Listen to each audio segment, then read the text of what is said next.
Welcome to Muslim Apologetics Australia. So this video is some questions that you need to be asking Brother Daniel Haqiqatjou. And when I'm making this video, don't get me wrong, folks.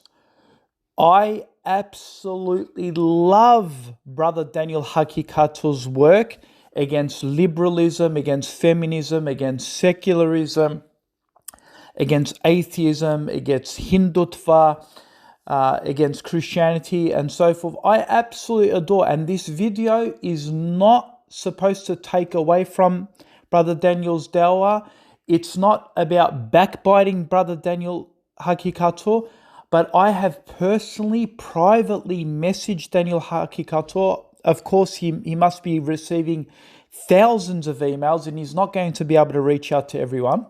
But I'm making this video not to attack Brother Daniel Haqiqatjou, but just to advise him, and so that people can ask questions against Daniel Haqiqatjou so he can address it in his 3-hour, 4-hour, 5-hour, 6-hour podcast videos, right? So this is just an advice to Brother Daniel. That's all it is. I'm not attacking him. I'm not claiming he's not a Muslim. I'm not going to claim he's a hypocrite or a murtad or someone misguided. I'm not going to... My objective in this is not to do that. On the Day of Judgment, inshallah, I will hold Brother Daniel Haqiqatjou's hand and we will both enter Jannah, inshallah. But this is just an advice that maybe Brother Daniel Haqiqatjou may change his views, may change his hostility against Selafist, for example. So this video is only an advice. It's not an attack against Daniel. It is an advice, and I want people to take this video and take this information and spam it and show it. Use these arguments so that Brother Daniel Haqiqatjou may rethink his position regarding political issues. So, let's begin, inshallah. As you've been aware, I've been following Daniel Haqiqatjou very closely. However, recently he has made some statements, and of course, everyone can make good statements and they can make statements that I may not agree with. And so our objective is to challenge those statements. So recently I'm seeing the double standards of, for instance, Daniel Haqiqatjou constantly producing videos in the last couple of months, constantly attacking Wahabists, Selafists, constantly demonizing and saying that these people are with the Zionists. A lot of their movements are with the Zionists and they're sympathetic towards Zionism and so forth. And so I thought, if he's going to attack the Salafi movement, which he has a right to do so because he can speak his mind, but I am going to show you that there is a double standard and he needs to be a lot firmer and fairer when he attacks one group but then ignores a lot of the other groups, right? So let's set a bit of fairness in criticism. So here's my question to Daniel Haqiqatjou, wanting to unite the Shia against Israel, right? Daniel Haqiqatjou is constantly saying that he wants to see a unification of the Muslims. And I find this extremely bizarre. I mean, yes, we would like a unification. And he constantly says that, we should not speak about someone's aqidah and that aqidah has got nothing to do with unification and so forth. However, the Salafi movement have spoken that the importance of aqidah is extremely important because if you are on the truth, then Allah will help those who are on the truth, right? So Daniel, for some reason, he can't understand this. And this is why we need to reiterate it to him, that Allah subhanahu wa ta'ala will answer the dua of one who is on the haq. Why can't Daniel Haqiqatjou, haq, and imagine Daniel Haqiqatjou, haq, he takes from that haq, but he doesn't apply this logic. I mean, think about it. And Brother Jake has reiterated this to Daniel, that if you are going to curse the Sahaba, and Brother Musaib has also said this to Daniel too, if you're going to curse the Sahaba, how do you expect Allah subhanahu wa ta'ala give victory to the curses? Allah subhanahu wa ta'ala, how do you expect Allah subhanahu wa ta'ala give victory to the Muslims who are doing riba, for example? You have a look at the Muslim ummah. Most of them are doing riba. What is riba? What is the real term for riba? It is to go to war with Allah and His Messenger. There are hadiths that say that any Muslim who participates in interest in riba, in mortgages, things of this nature, then Allah on the day of judgment will give this person a sword and say, now fight Allah and His Messenger. Fight Allah and His Messenger. So how is Allah subhanahu wa ta'ala going to bless these Muslims? Majority of the Muslims in the world are at war with Allah and His Messenger. You look at Turkey, you look at Pakistan, you look at Australia, you look at all of these Muslims in these countries, you look at Muslims in America, they're all dealing in riba, in usury. So they are already at war with Allah and His Messenger. So why would Allah bless these Muslims? Why? And this is why we're in such a state of turmoil. So one needs to now ask the question, if Allah is at war with those who participate in riba, and majority of the Muslims are participating in riba, then who is to say Allah is not at war with the Shia, who, by the way, majority of them, and Daniel Haqiqatjou says, not all of them. No, majority, let's be fair, majority of them, they are what? They are anti-Sunni for a reason. If they're anti-Sunni, then they're against Abu Bakr, they're against Uthman, they're against Umar radiallahu anhu, and they're against al-Hadith. They curse the Sahabas, al-Sahabas, and they curse Aisha radiallahu anhu, who is the most beloved to the Prophet sallallahu alaihi wasallam, who the Prophet sallallahu alaihi wasallam died in the arms of Aisha radiallahu anhu. He is the most beloved to her, and they curse her. So how then is Allah subhanahu wa ta'ala going to bless a Shia movement to destroy Israel, a unification with the Muslims? It doesn't make any logical sense to me. It doesn't make any logical sense. And what is even more contradictory, is that Daniel calls for the unification of Shia and Sunni when the Sunnis themselves are not united. Forget the Shia who are on the outside. Brother Daniel is putting all his energy in the unification between Sunni and Shia when he ignores that the Sunnis themselves are divided. You have the Hanifis cursing the Selafis, you have the Hanbalis cursing the Wahabis, you have sectarianism among Sunnis.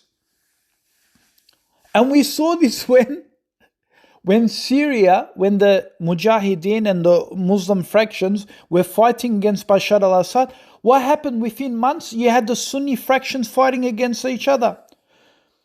When ISIS was with Jabhat al-Nusra and Jabhat al-Nusra was with the Free Syrian Army, they all divided and they started fighting and killing each other. And that's why the YPG gained a stronghold in Syria, right?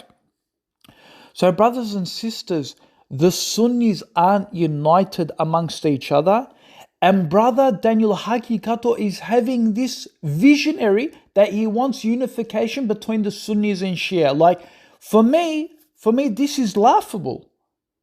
Aki, let's set an example amongst the Sunnis before we want to even think about inviting the Shia.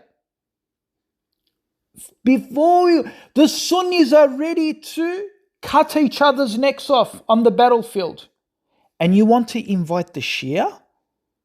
You want to invite the Shia who are known to backstab the Sunnis? who are open. At least the Sunnis amongst each other, there's some sort of they can sort of agree upon Islamic jurisprudence. The Shia don't agree to the Islamic jurisprudence of the Sunnis, and you want to invite an outsider to join the Sunni fraction. So this is why we say it is totally incoherent to even think about inviting the Shia when we haven't even united amongst ourselves. And this is why we say a lot of the Daniel Haqiqatjou fan base, unfortunately, wallahi, they have been sucked in to this idea of unification with the Shia, and they follow Daniel blindly, completely blindly. So no matter what Daniel says now, they don't even question it. Because Daniel's dawah has been so effective against feminism, against secularism, against liberalism, so now unfortunately they think that he is the pinnacle of knowledge and visionary, and he can also guide Muslims to the unification of Muslims, but this is far from the truth. This is completely far from the truth. And many ulama or many good speakers, they have great knowledge when it comes to certain aspects of the din, but when it comes to these other political matters, their wisdom and their knowledge does not go beyond. Unfortunately, does not go beyond. And that's why you need to challenge them. You need to challenge them and show them where they are going wrong. And this is my second question to Daniel. Why doesn't Daniel join Yasir Qadhi in their dawah against Islamophobia? Surely you should unite, right, Daniel? I mean, who cares if Yasir Qadhi has beliefs of falsehood, just like the Shia have beliefs of falsehood? You should unite together and work on the same platform and use Yasir Qadhi as an advantage, because Yasir Qadhi has a large following. That way you two can benefit from that large platform to reach a wider audience, right, Daniel? So Daniel, if you're calling for Sunni to unite with Shia against Israel, how about you unite with Yasir Qadhi against Islamophobia first, and show us how an example of unification is? Yes, I want you to hold hands with Yasir Qadhi and attend his conferences on Islamophobia and go on an anti-immigration rally together. What do you say about that? Show us what united Muslims are about, Daniel. If you can't even unite with Yasir Qadhi, how do you expect Sunnis, in particular Salafists, to unite with the Shia? So he needs to now show some consistency, because he keeps talking about the Selafis and the Wahabis causing unrest and causing this form of what he calls sectarianism.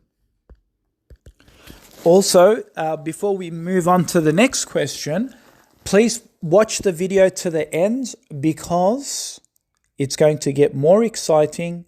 Towards the end of the video, you're going to see how I actually engage a Daniel Haqiqatjou supporter. He came to our chat group, and I personally, with Brother Wissam as well, engaged him regarding a political issue, and you watch how they didn't have an answer and he ran away. So please be patient, watch towards the end of the video. I'm going to show his comments and how we've responded to one of Daniel Haqiqatjou's supporters. Third question for Daniel Haqiqatjou. I hope he addresses this challenge regarding Palestine.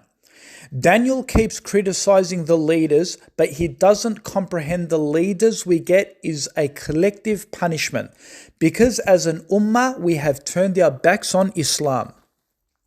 Just the other day, I advised Muslims not to celebrate the day of Davela festival by greeting Hindu idol worshippers and congratulating them.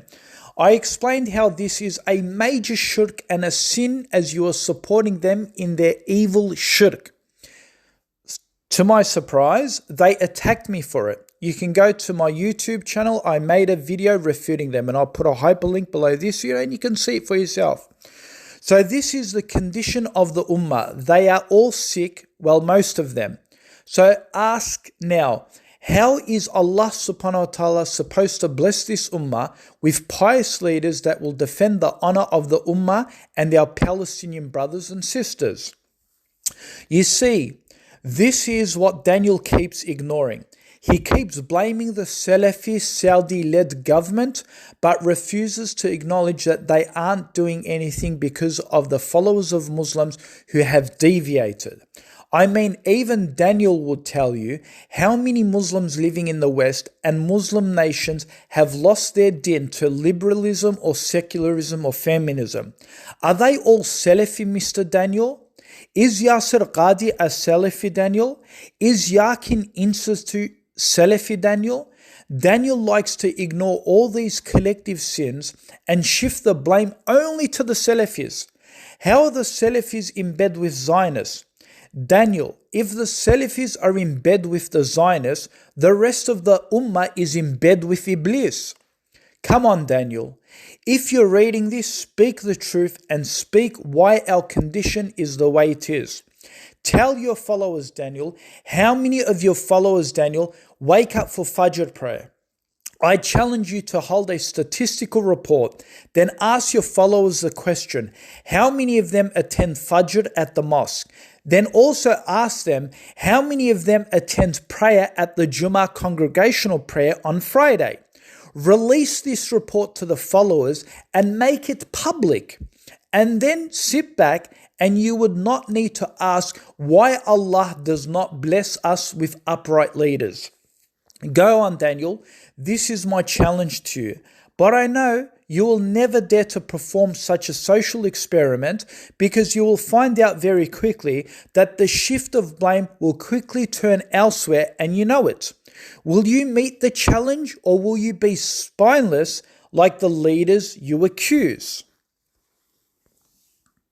And I'll put a hyperlink below this here, all these videos by Abu Musayb. There is a misconception that Daniel Haqiqatjou has been completely instrumental in spreading this misinformation.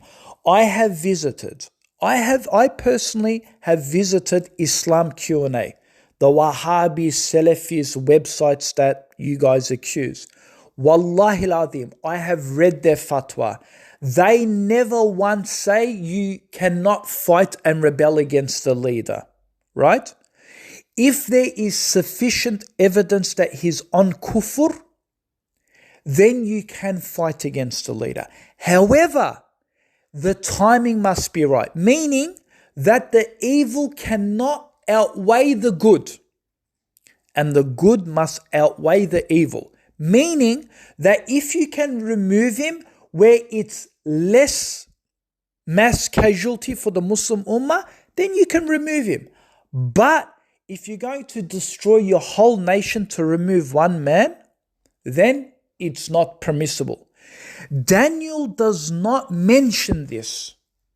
Unfortunately, he does not mention this. Right? So he will say, for example, the Ikhwani are all with, the Madlachi are always with the Zionists. They don't want to remove these puppet governments, right? Because they're with the Zionists and so forth. But what we are seeing is that a lot of these people, when they get removed, many times, millions of Muslims get displaced and killed. And we have seen this. Many of our brothers and sisters died in the Mediterranean. A lot of them went to Europe. Many millions of kids became orphaned. We had many millions of thousands of Muslims who have turned to Christianity because when they entered Europe, they were baptized to Christianity as orphans. Many of them in Switzerland, in Finland, in Hungary, and so forth. When they reached there, we saw what happened. So the evil outweighed the good. And now Muslims, we don't even know whether the new government in Syria, whether they are Zionist puppets. We know that in 1 or 2 days, they took over. How did this happen? Allah Alam. And at the end of the video, we will discuss some of these issues. So please watch these videos. I'm going to put a hyperlink by Brother Musab, and you're going to see for yourself that the honor of Muslims is much more important than replacing a corrupt leader. So there's always a perspective in this. And Brother Musab makes extremely good arguments. And one of those arguments is, for instance, Hamas. We've always argued, and I've made that mistake in the past, where I've defended the Palestinian resistance. For example, I've made arguments that the human shield argument does not exist, and this is a Zionist propaganda. But if we want to honestly have a look, you have a look at the Palestinian movement, for example, the resistant fighters, and Brother Musab made a very, very good argument that Hamas fighters go out and target Israelis. And so what happens is Hamas goes and hides under the tunnels. Who gets affected? It's the Palestinian people. Palestine turns into complete rubble. The Hamas groups do not have military capability to defend the innocent civilians. They hide under the tunnels. And who does Israel target? They target the innocents. So majority of the people they're killing are the innocent civilians. And who is Hamas? Hamas is hiding under the tunnels. So if Hamas cared about the civilians, why don't they put a city under a city? Why do they fight a fight that they can't fight? And what is even worse, that these poor innocent civilians do not have a defense mechanism. They don't have iron domes to protect them, right? So Hamas, yes, in a sense, they're using the people as some sort of a human shield, which is unacceptable in Islam. Unacceptable in Islam, right? If ISIS or Al-Qaeda did the same thing, you'll turn very quickly against ISIS and Al-Qaeda. You'll turn straight away against. So this is why there's a hypocrisy and a double standard. A hypocrisy and double standard. And on this very same subject, I find it quite comical. That, for instance, Daniel Haqiqatjou and his fans, they declare Al-Qaeda and ISIS as a terrorist organization. But at the same time, they support the Palestinian resistance. Now, of course, Daniel would not say he supports Hamas, but he would say he supports the Palestinian resistance. And when you're supporting the Palestinian resistance, these are the same people who went out and killed women and children at the music festival. They killed, and around the neighborhoods, right? And they can't say, well, they didn't. No, we saw the images. There were elderly at the bus stops. They were shot and they were killed. At the music festival, we saw even in the toilet cubicles, gunshots. So they didn't even care who was in the women or men, whatever, in the toilet cubicles. They were shooting randomly. So they're targeting women and children. And you know what the defense minister, the foreign minister for the Palestinian resistance said? He said, when trying to answer this question, he said they're not innocent. They are not innocent because they were sitting on the borders of Gaza. They were besieging my people and they were working on cyber to besiege my people. So they're not really innocent. So he justified the killing of these people, right? He justified the killing of these people. It's the same how Israel justifies the killing of innocent women and children, even in Gaza. So, for example, they will say, no one is innocent in Gaza. No one is innocent. They're all part of Hamas. They cheer for Hamas rockets being fired. So, same methodology. Israel commits terrorism. Hamas commits terrorism. And then Al-Qaeda and ISIS commit terrorism. But it's interesting because Daniel Haqiqatjou's movement says ISIS and Al-Qaeda are terrorists, but the Palestinian resistance, they're not terrorists. They're freedom fighters, right? So how is there... I mean, they even declare that man that got killed, sitting in the chair, dying to the last minute, Yahya Sinwar, and a lot of the Daniel Haqiqatjou supporters, they're putting Yahya Sinwar's image on their Facebook profiles. They're glorifying him as being a martyr, right? They're glorifying him. And so my theory is, why the double standards? If you put Bin Laden there, they'll never put Bin Laden there. They'll never put Baghdadi on their Facebook profiles, but they're putting Yahya Sinwar on their Facebook profiles. And these are the same people who instrumented the killing of women and children. And they did this because they said that no one is innocent. They all vote for Netanyahu. They're the same ones that fight. They called it collateral damage. So they targeted women, right? So my question is, why is there this double standard? Why is ISIS and Al-Qaeda depicted as a terrorist group, but Hamas are now freedom fighters? They're not a terrorist group. Or the Palestinian resistance, they're not a terrorist group. There needs to be some sort of consistency. If you look at Al-Qaeda and ISIS mentality, they also target women in marketplaces and so forth. And if you sat down and spoke to them and said, why are you doing this? Because the Prophet Muhammad ﷺ clearly said, do not target the women and the children. They will tell you, oh no, but they're not really innocent because they vote for a certain political leader. Therefore, they're legitimate targets. So again, we need to see some consistency. I need Brother Daniel Haqiqatjou to make a video and respond to these questions. We need some consistency here. Here's my fourth question. This is an open letter to Daniel Haqiqatjou. Salam, Brother Daniel Haqiqatjou. Can you answer this question? And all your followers, send this to Daniel Haqiqatjou. You keep going after the Wahabist Selafist, saying how the government of Saudi Arabia are Zionists and they do nothing but normalize relations with Israel.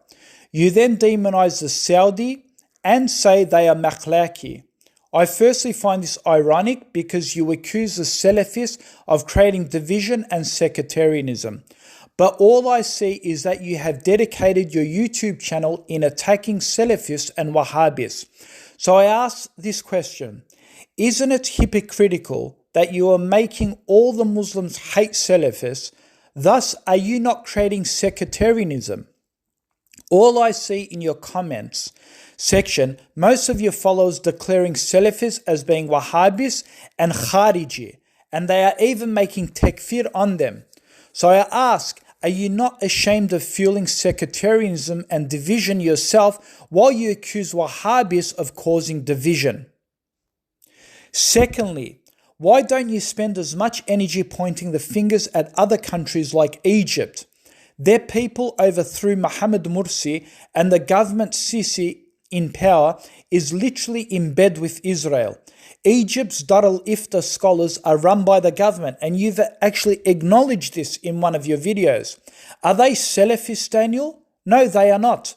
Dar al-Ifta most likely follow the Maliki school of thought, and their scholars have normalized relations with Israel and have banned anyone who speaks against Israel. They even banned a Turkish drama called Ertugrul because they said it causes trouble with the West. So Daniel, why is your energy only focused on the Saudi Wahhabi Salafists? Didn't Egypt block humanitarian aid to Gaza? Didn't Egypt block Gaza asylum seekers? Let's now move to Turkey, Daniel. What about Turkey? What has Turkey done for the Palestinian people? Isn't Turkey supposed to be the second most powerful Muslim nation in the world? They're not Salafi, but mostly Hanifi Muslims. So where is the Turks supporting the Palestinians? They were the first ones to attack the Kurds in northern Syria. Didn't even take days before they launched a full-blown war. but complete silence against Israel. Why? Then last but not least, what about Pakistan? These guys are supposed to be the strongest Muslim nation since they have nukes. Why have they stayed silent, Daniel? Are they too Selafist, Daniel? Are you going to convince your followers, Daniel, that the Pakistani army and the generals and the government are all Selafist, Wahabist, Maklahi, Daniel? Imagine the most powerful Muslim army in the world, backed by nukes, doesn't say a word against Israel, and here you are singling out the Saudis. Go on, Daniel. Let's see if you can be fair in your criticism. Will you spend equal time going after non-Salafists, or is your war only against the Salafist movement? I hope we can get an answer from you. Now, upon these questions, I actually engaged a Daniel Haqiqatjou follower. Let's listen to his weak arguments, trying to make objections to my arguments, and see how we've responded. So this is Brother Kemal Ismail. He's a supporter of, a full-blown supporter of Daniel Haqiqatjou. So he says, for example, why Sheikh? Is it because he supports the axis of resistance? So he's talking about Daniel. We shouldn't speak ill against Daniel because he supports the axis of resistance, meaning anyone who resists against Israel, he supports, and he speaks out against Arab regimes that have established relations with Zionists for a big sum of dollars and goodies. So let's respond. So I've responded to him, and I said to Kemal Ismail, he speaks against Arab regimes and Salafists and Wahabists, but does not say a word against Sunni Hanifis in Turkey or Sunnis in Pakistan.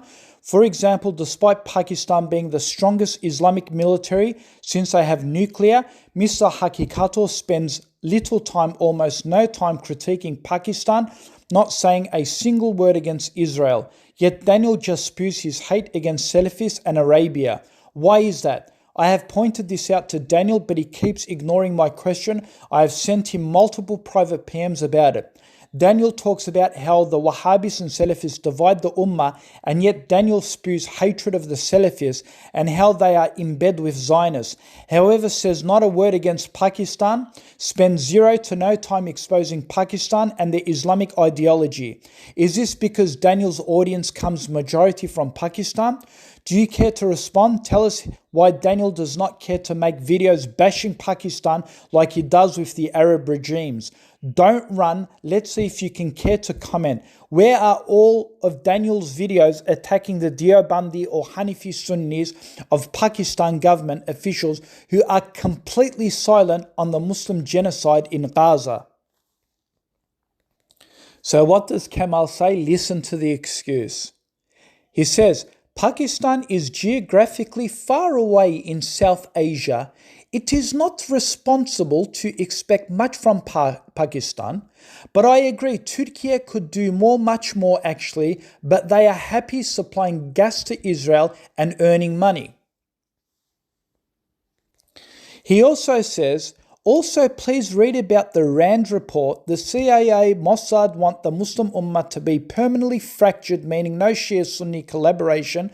The Salafis doing exactly that. He then says, Daniel Haqiqatjou is a visionary person. Whatever said and done, Iran is a permanent part of the Middle East, so both Arabs and Persians must work together, unlike the Zionist occupiers who are foreigners, and also American bases with CENTCOM doing Zionist biddings in the region. Colonialism is much bigger problem than Shia-Sunni sectarianism, but Salafis do not understand it. So let's respond. Well, just well. Look at the excuses made for Pakistan. They are geographically too far away, he argues. Really? But the United States isn't far away, right? But they still defend Israel tooth and nail. Pakistan has war naval ships. The distance is not a problem to send Israel threats. And by the way, they do have submarines who are capable of carrying nuclear warheads, and they do have those submarines. But you guys are full of tons of excuses to cover the shame of Pakistan people. You then said Turkey could do much more. So now I ask, where are the videos from Daniel criticizing these Sunni Hanifis for supplying gas to Israel? Furthermore, can I ask, if Pakistan is too distant from the Middle East, why then does not Pakistan unite with Turkey and ship over some of its nuclear arsenal to Turkey, or send scientists into Turkey so they can develop their nuclear weapons, so that Turkey can then send a legitimate threat to Israel? That way both Turkey and Pakistan can join in a nuclear power. See, you criticize the Arab nations for disunity and a lack of support, and yet we can point fingers at non-Arab Muslim nations. What will be the next excuse? Maybe Daniel can help you. Tag him to this post. So then what does he do to respond? Have a look. He still double downs and defends Pakistan. He says, Pakistan has hostile India sitting on its borders, which is an existential threat for Pakistan. Pakistan needs the support of its Arab partners. Have you read about the 1973 war, how Pakistan assisted the Arab armies? We are forgetting the big elephant in the room. Egypt, with its formidable armed forces, are working with Zionists to continue genocide against the Palestinians. My response. And there you go, more excuses for Pakistan. When one excuse fails, he moves on to the next excuse. Oh, look, Pakistan has hostile India at its borders. And who do we blame? Oh, let's blame the Arabs. If the Arabs supported Pakistan, then Pakistan will get India off its back. So notice all these excuses are made for Pakistan. But do the Arabs get the same excuses? No, of course not. Despite Israel being a nuclear power and is capable of hitting any neighboring Arab nation of a push of a button, but the Arabs, no excuses for them. They must threaten Israel, right? Of course, when you no longer can defend Pakistan, let's divert all the attention to Egypt. Oh, and thank you for bringing up Egypt. What is their manhaj? Are they Wahhabi Salafists? Doesn't Egypt have hostile Israel as its borders? So why the double standards? When it comes to Pakistan and India at its borders, then Pakistan should shut up, should not do anything because it's got India at its borders. India could fire nuclear warheads and kill many Pakistanis. Well, you expect Egypt to threaten Israel when Israel has got nuclear warheads and borders Egypt, but you still expect Egypt to do more? See the hypocrisy and the double standards. But I do agree with one thing that Kamal said. He says that, don't you know the 1973 war where Pakistan sent armies and tried to help the Arab resistance and stuff like that? Well, why aren't they doing it now? They should do that with Turkey at this moment. They should send weapons and stuff like that. They're not even sending weapons. So again, it's like a double standard. When it comes to the Salafists, when it comes to Saudi Arabia, they're always quick. Oh, they're with the Zionists, they're with this, they're with Malaysia. But we can point any finger at any Muslim nation at this moment. At any Muslim nation. And that's the problem we have. You have Daniel Haqiqatjou and his movements constantly bashing the Selafist movement. And the Selafist movement, they don't even have nuclear warheads. Right? If they had nuclear warheads, then you could say, oh, well, why aren't they sending threats to Israel, whatever, blah, blah, blah, blah. But these guys don't even have that capability. And the countries that have the biggest and the strongest armies like Turkey and Pakistan, you don't see zilch coming out of them. And in fact, they are supporting economically Israel. There's no finger pointing. There's no endless videos made against the Deobandis, against the Hanafis. It's always, let's single out and let's go after the Salafi and the Wahabist movement. Let's go after the Saudi regime. So that's the inconsistency and the double standards we are finding from the Daniel Haqiqatjou movement. And finally, I want to discuss some of these political issues. And this is just some side points and something that you need to also think about, something that you need to rationalize about. We know that the interests, and everyone knows this, that the Western interests are to divide and conquer the Muslim nations. There's no unification. Israel and America need to sustain their ideological war against Islam and the Muslim nations. Of course, Daniel Haqiqatjou speaks about this. Their followers acknowledge this, that their whole plan is to establish the Greater Israel Project. The Greater Israel Project is to take Syria, it's to take Iraq, it's to take parts of Iran, it's to expand its borders past the Jordan River into Lebanon and so forth. And this is all strategically planned. The stronger they are militarily depends on the natural resources of that nation. When the natural resources run out, then their empire is not going to be sustainable. And so the Greater Israel Project is there. Their officials speak about this. The Zionist project within them speak about this. They've already drawn the maps and the borders. And this is officially drawn out in the Israeli Greater Project. We understand for this to happen, Israel must remove the power around its surrounding borders, in particular their neighbors. So we know that already their objective is to take Gaza, which they have already successfully done. We know that the European reliance of gas comes from Russia. And they understand that they don't want to rely on these natural resources coming from Russia, because Russia is obviously against the Western powers. And so what they're going to do is, and is hostile. So what they're going to do is they're going to try and reap their own natural resources. We know that gas fields have already been discovered on the Gazan Peninsula, in the waters of Gaza, and so they are going to take, and they've already taken Gaza, so they can gain access to these natural resources off the coast of Gaza. And so their objective is also to take the Red Sea, to take control of the naval borders. They'll probably take control of Egypt and those borders as well. And if they can't, there's already documentaries made where they will create a new canal that will join the Mediterranean to the South Atlantic Ocean.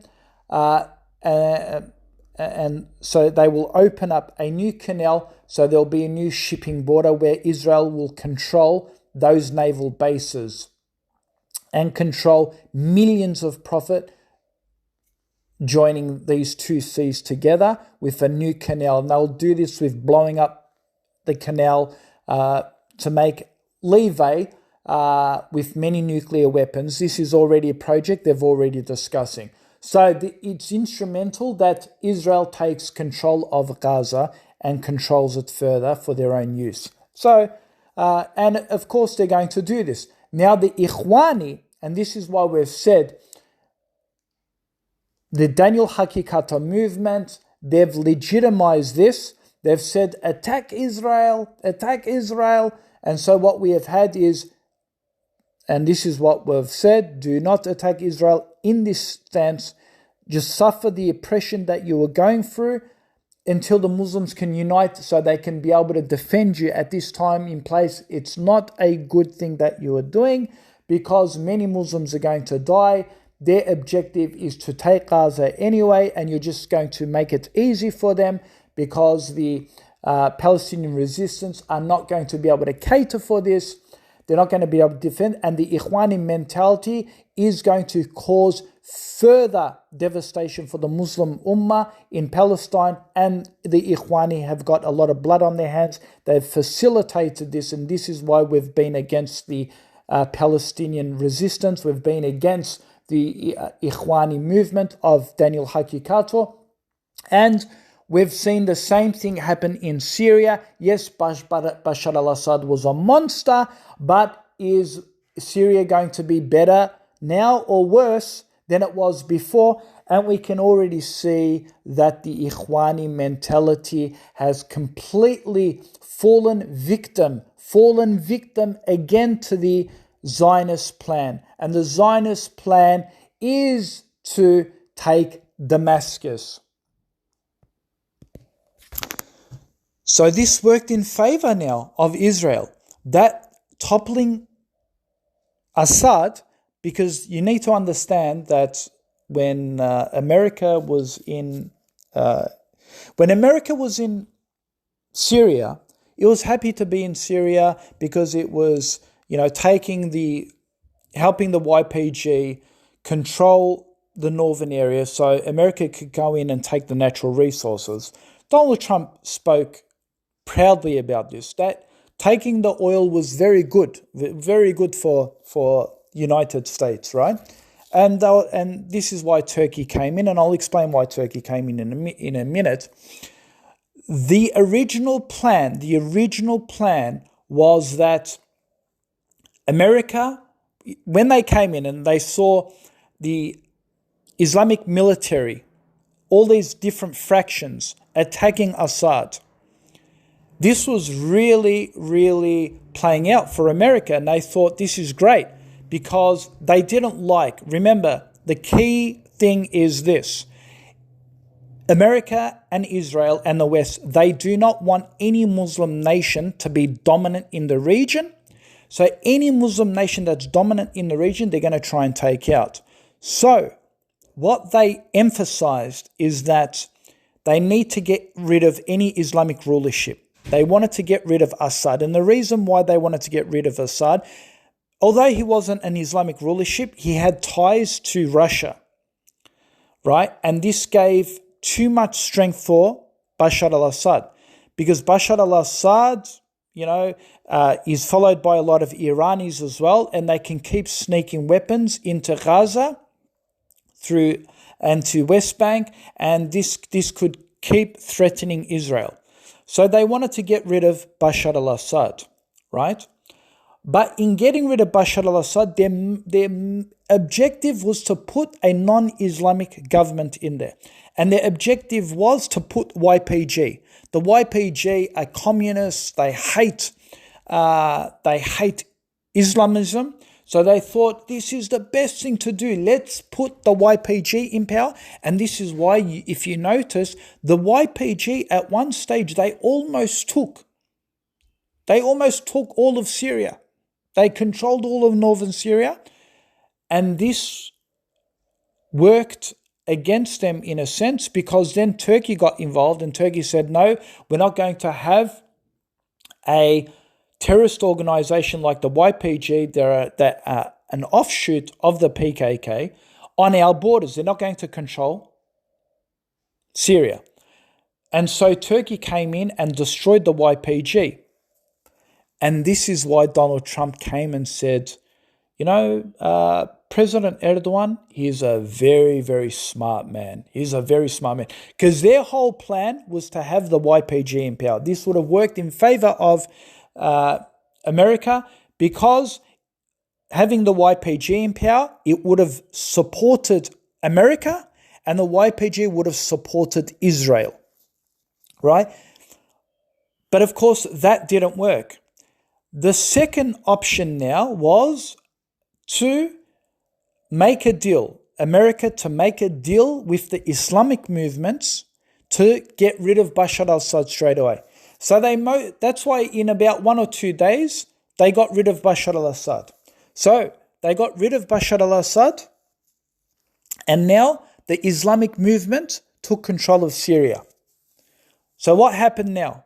America won and Israel won, because they're happy now. They're like, okay, we couldn't get the YPG to do it, get rid of Bashar al-Assad, who's in bed with Russia. So they said, we'll get rid of Bashar al-Assad. Another way, we'll use these Islamic movements, we'll fund them, we'll give them weapons, we'll do this, we'll do that, despite them being affiliated with Al-Qaeda and so forth. We will put them in power, and so what happened now? What happened now? It's now causing sectarian unrest. And so, the very next day, what did Israel do? It started blowing up all of former Assad's military bases. And it's still blowing them up till now. And Israel is loving this, absolutely loving this. So what has happened now? You removed Bashar al-Assad, and all the Ikhwani are all happy about this. They're all happy about this. But now what you have done, you have left Syria in turmoil. They're now having sectarian violence will start happening. And now you have Israel entering southern Syria and entering the Golan Heights and taking a strategic hold of the Golan Heights. Now, when you control the Golan Heights, you're controlling that area. You can bomb any Muslim nation now because you have the Golan Heights. It's a strategic military plan. And Israel is happy about it. And what do they call it? What do they call it? They call it, this is our buffer zone. We need to have a buffer zone. We're not calling it an invasion of Syria. This is a buffer zone, and under the international community, we are legitimate to have a buffer zone, because if we don't have a buffer zone, Turkey has a buffer zone. Turkey invaded northern Syria and called it a buffer zone.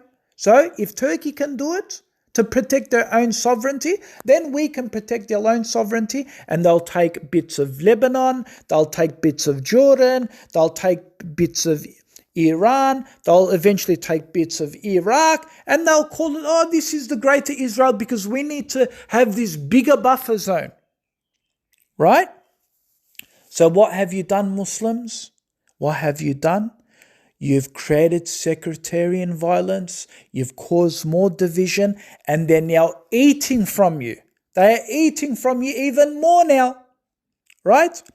So you went against Israel at the start with the Palestinian resistance, and now they've taken all of Gaza, more buffer zone, and you knew that the Muslims are not united. You did this killing and orphans left Muslims, thousands of them starving, and you said this is legitimate when the Muslims are not united. And this is why we say that the Ihkwani movement of Daniel Haqiqatjou, you've not achieved anything, but you've created more buffer zones for Israel. And what do you do? What do you do? Instead of blaming yourself, you again blame who? You don't blame the Pakistanis, you don't blame the Turks, you don't blame the Ikhwanis, you don't blame the resistance groups in Palestine. Who do you conveniently blame? The Arabs. The Arabs that don't have nuclear weapons. You blame conveniently them. They're helping the Zionist plan. Notice you don't take any accountability yourself. You don't take any accountability yourself, but you blame the Arab regimes. How convenient is that? How convenient is that? Be just even if it's against yourself. And these are all the issues when you go against the scholars. You call them Wahabists, you call them Selafist, you call them, they're in bed with Zionists, they're in bed with Israel, all because all they said is we are not ready to fight. We need to spread the knowledge of Tawheed. We need to spread the knowledge of Muslim unification first before we can even think about fighting. You went against this, and now look where it's come to. It's come to more land grab by Israel. It's come to more sectarian violence.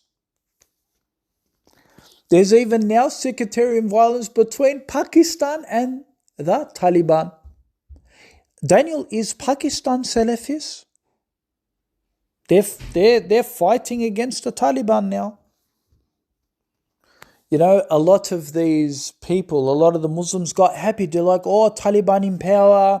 Oh, look, the US, they fighted a 15-year war against the Taliban. Allah plots and plans, and the non-Muslims plot and plan, but Allah is the best of planner. Look, the Taliban are now in power, and now they've even got war booty, they've got weapons and stuff like that, whatever. And, look, America got discharged from Afghanistan, and now all of this military power has been left to the Taliban, and, Allah is giving the Taliban victory and the Muslims victory. But you don't understand that America is not stupid. America is not stupid. One needs to now ask themselves the question, why did America leave these weapons with the Taliban? Why? Do you think America doesn't have the same capability as Israel by sending drones and bombing Syrian stockpiles of weapons?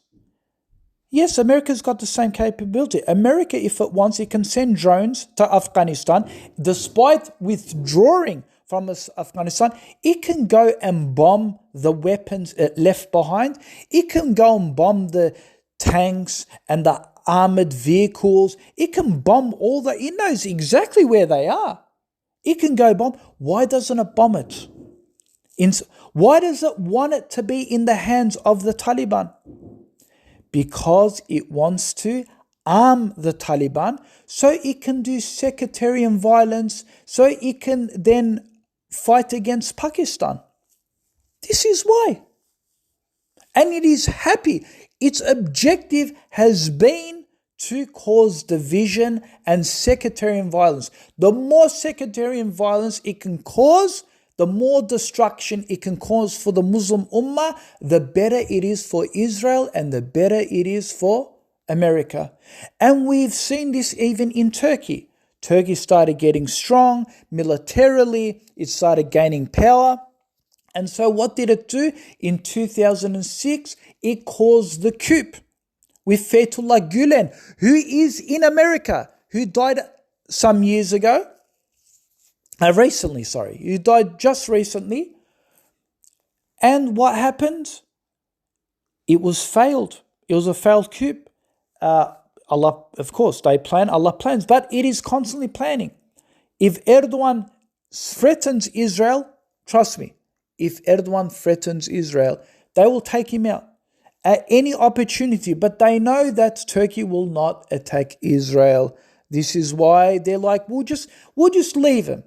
We'll put him to sleep. We'll leave him in a time. Soon as there's a military attack against Israel, America is there. America is there.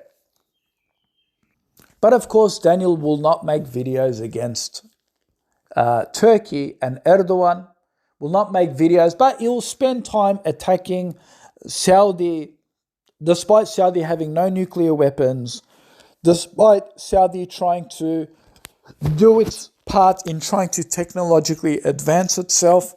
No. We're going to continue to attack Saudis. We're going to ignore Pakistan. We're going to ignore Turkey. We're going to ignore Egypt. Egypt has got capabilities to attack Israel, but we're going to ignore all of them. We're going to ignore the fact that Egypt blocked its borders, does not do anything in a humanitarian perspective to help the Palestinian people. It's blocked its borders, does not accept asylum seekers, is completely complicit in the genocide. We're not going to speak about Dar al-Iftar. We're not going to speak about Israel. We'll just go after the Saudis, then those Saudis, the Wahabis, the Selafists. We're just going to go after them. And then at the same time, he'll speak about how there's no unification of Muslims, there's too many sectarian violence. When these guys are literally fueling the sectarian violence, their hatred of Salafism, their hatred of Wahhabism, that there's, their hatred of this, but they will sit back and say, there's so much disunity, the Salafis against unity and stuff like that, when the very fact is that they are the same people who are causing all this fragmentation. So what do we have now? All this fragmentation, Syria taking Golan Heights, And this movement is going to keep carrying on for the bigger Israel project. And so what is the solution to this problem? The solution to this problem is this. This is not just a Saudi problem.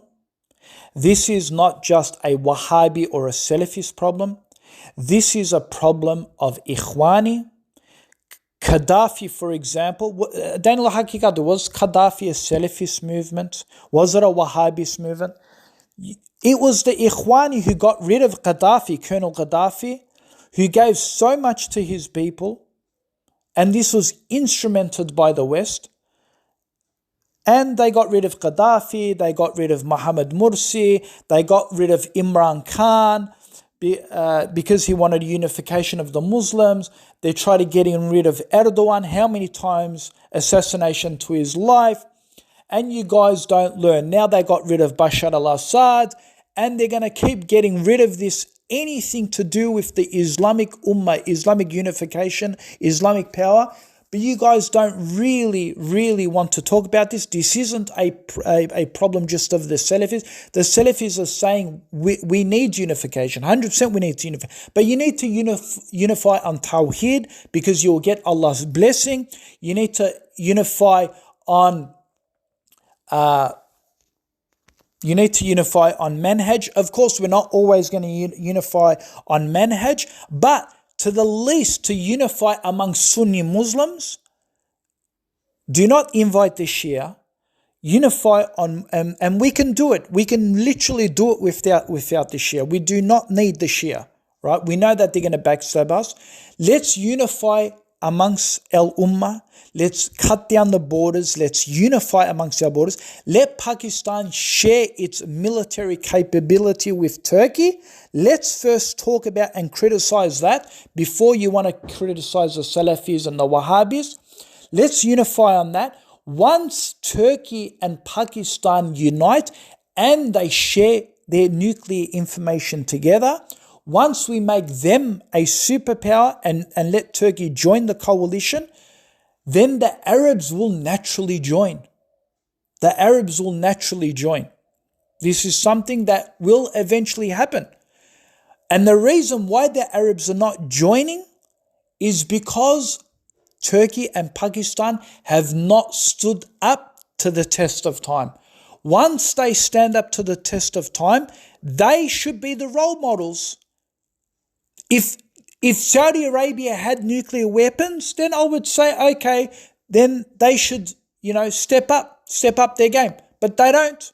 So why should we expect Saudi to step up their game when Pakistan and Turkey have not stood up and started unifying and sharing nuclear information, where Pakistan sends its scientists to Turkey? Now you may say, according to the international community, they're not allowed to share their nuclear. They could do it in secret, Habibi.